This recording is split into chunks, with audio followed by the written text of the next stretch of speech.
Baik, Assalamualaikum, salam sejahtera, salam GBN, salam Malaysia, salam kuasa ketiga. So, jika audio jelas boleh tolong maklumkan dan share ramai-ramai. Jadi live ini adalah bertujuan untuk mengulas kenyataan Perdana Menteri pada perhimpunan malam semalam bahawasanya diri dia telah diugut oleh kuasa barat. Okey.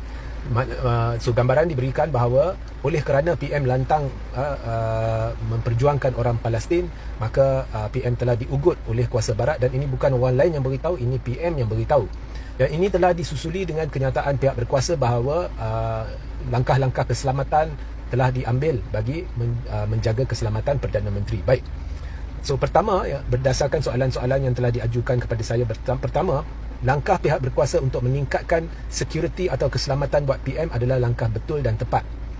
Berdasarkan dakwaan PM sendiri bahawa dia telah diugut. Okay. So itu langkah betul dan tepat. Okay. So itu jangan pergi sana pergi sini, it's very straightforward. PM dakwa dia diugut, maka langkah keselamatan tambahan perlu diambil. Okey. Kedua, berhubung dengan dakwaan PM sendiri. Baik. Jika PM telah diugut oleh kuasa barat dan PM berkata dia tidak gentar dan dia ni dan sebagainya, jadi saya katakan syabas kepada PM kerana tidak gentar. Bagaimanapun, okey, bagaimanapun perjuangan seperti yang telah saya katakan dalam live tadi, sebentar tadi, anda boleh scroll ke bawah Facebook Regi J. Sri Taudin untuk tonton. Seperti mana yang saya beritahu, bila PM kata dia tidak gentar, saya ucapkan syabas, tetapi perjuangan kerajaan ni pada pandangan saya, hemat saya, adalah palsu. Kerana apabila kita lihat ianya tidak membolehkan penonton ataupun mereka yang hadir untuk bawa spanduk hina atau kutuk PM Israel yang menjadi punca kepada keganasan dan penderitaan orang-orang Palestin yang tidak berdosa, maka perjuangan itu tidak bermakna. Sebab kita orang bebas, kita sedang memperjuangkan orang tertindas atas kezaliman pihak tertentu. Tetapi kita, dakwa kita dalam keadaan bebas hendak perjuangkan orang yang tertindas, tetapi kita tidak dibenarkan secara terbuka menyuarakan rasa marah kita dengan spanduk dan sebagainya terhadap orang yang menindas pihak yang kita perjuangkan. So bagi saya itu palsulah, perjuangan palsu. Anyway, PM dakwa dia telah diugut. Now, setakat ini anda okey, penindasan orang Palestin di Gaza ni sudah berlarutan lebih 70 tahun. Negara kita merdeka berapa tahun? 66 tahun dari 1957, sekarang 2023, 66 tahun. Dalam 66 tahun ini kita sudah ada 10 Perdana Menteri, bermula dengan Tunku Abdul Rahman, diikuti dengan Tun Razak, diikuti dengan ini itu, dan kemudian Tun Mahathir, kemudian Abdullah Badawi, dan kemudiannya Najib Razak, dan seterusnya Tun Mahathir kembali, Muhyiddin Yassin, kemudian Ismail Sabri, dan kini Anwar Ibrahim. Okey. Antara Perdana Menteri yang lepas yang paling lantang menentang kezaliman terhadap orang Palestin sampai diiktiraf di dunia luar dan dipuji melangit di dunia Arab, tak lain tak bukan Tun Mahathir.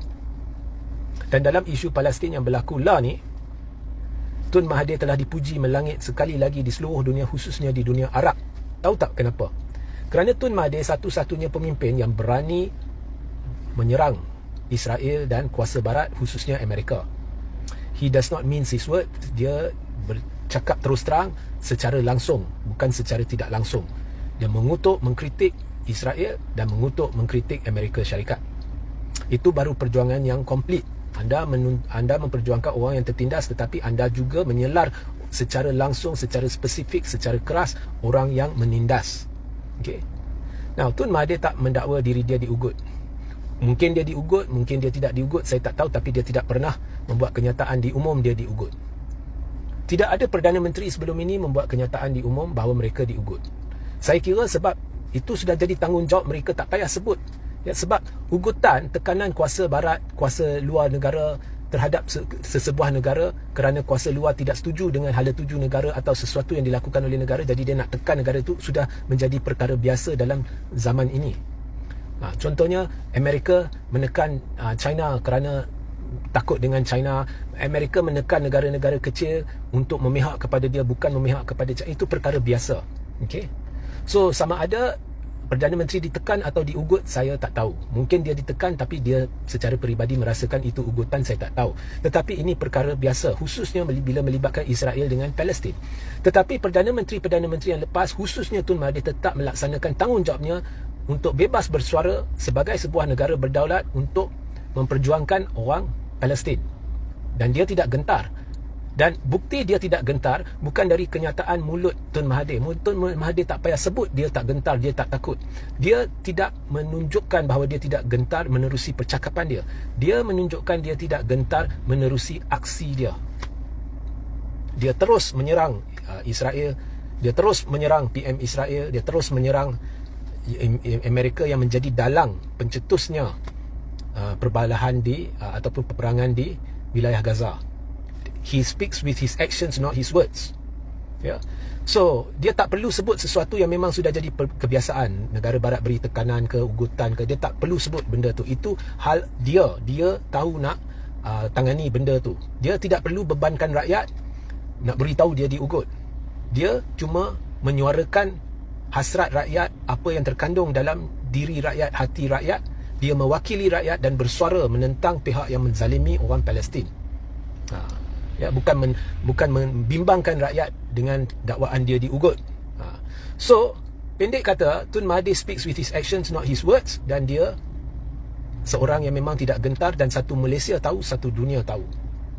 So, jadi jika PMX benar-benar diugut ke, ditekan ke, saya kira PMX tak perlu beritahu kita. Tak perlu bebankan rakyat. Bila PMX anjurkan satu perhimpunan, sebenarnya kita lihat beberapa hari ini, sesiapa sahaja menganjurkan perhimpunan, dia memang penuh. Sebab rakyat tak kisah sekarang siapa yang anjur, janji ada pentas, ada platform untuk mereka turun dan berdemonstrasi, menyuarakan kemarahan mereka.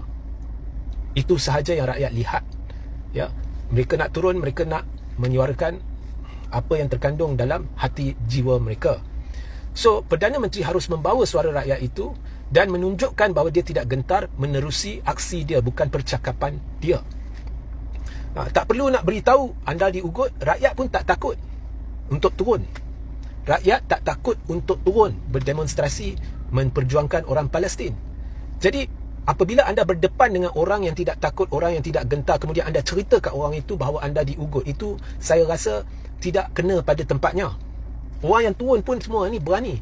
Cuba kerajaan ataupun siapa-siapa halang demonstrasi nak perjuangkan Palestin. Mustahil anda boleh halang. Nanti jadi kecoh. Tak boleh halang. So, sebab itu bila kerajaan buat pentas, platform, ruang untuk orang bersuara, orang gembira. Yang turun semua ni berani. Tak takut, tak gentar. Kemudian PMX cerita dia diugut. Itu bagi saya, the rakyat doesn't give a damn. Awak diugut, awak uruskan. Tetapi apa yang kita nak lihat ialah PMX berani lantang bersuara dan tunjukkan dengan aksi dia bahawa dia tidak gentar. Ya, memang apa yang dilakukan oleh pihak berkuasa betul dan tepat. Apabila PMX kata diugut, mereka tingkatkan langkah keselamatan. Tapi itu urusan antara PMX dengan pihak berkuasa. Ini rakyat tak perlu tahu. Rakyat cuma nak lihat menerusi aksi PMX bahawa dia tidak takut, tidak gentar. Setakat ini kita lihat, ini kali pertama semenjak zaman Tun Mahathir di mana Perdana Menteri tidak lantang dan jelas dan secara langsung menyelar, mengkritik PM Israel, negara Israel dan Amerika Syarikat kerana membantu marakkan perang dan mencetuskan perang di wilayah Gaza. Tidak ada. Malah spanduk yang nak mengutuk PM Israel pun tidak dibenarkan. Jadi menerusi aksi, kita tidak nampak bahawa PMX tak gentar. Kita nampak dia gentar, dia takut. Itu mesej saya. Sehingga kita berjumpa di lain masa. Assalamualaikum, salam sejahtera, salam GBN, salam Malaysia, salam kuasa ketiga.